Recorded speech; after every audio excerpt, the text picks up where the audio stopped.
Hey, just you know how I mentioned last week about the brand bubble? I just came across another book by Guy Kawasaki, a really interesting book called Reality Check, and I'm just started going through it. But in terms of the art of branding, I just wanted to do another follow-up post on that. But basically what he says is there's three things, and it really ties in with what the brand bubble was talking about. He says there's three things in terms of creating a brand and maintaining the momentum of a brand. Number one is create one message. In other words, imagine to yourself, if there's just one message that you can have, stick with that one message for at least a year. Don't try and cross-brand things. Don't try and get into different realms or different fields. Pick your one message as a brand, get into it, stick with it, and hammer that thing home, and then that'll be an ongoing process in terms of identifying what your brand is and what you're about as an organization. The second thing is seize the high ground.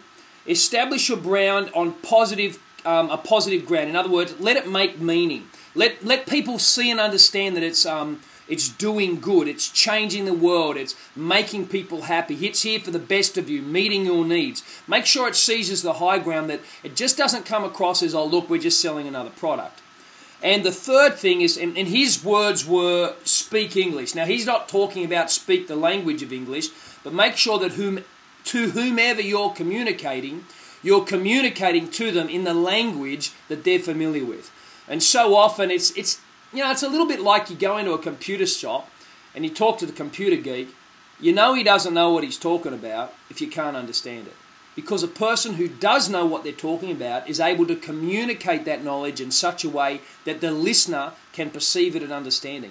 It's exactly the same with branding. You can't confuse people with marketing. You've got to communicate and touch them where they're up to. And what that does is it creates an energy around your product. And that energy around your product, because they understand it, it's simple for them, they want it, they like it, they embrace it, they imbibe it, they buy it. Whole thing. So that's another great issue on branding by Guy Kawasaki.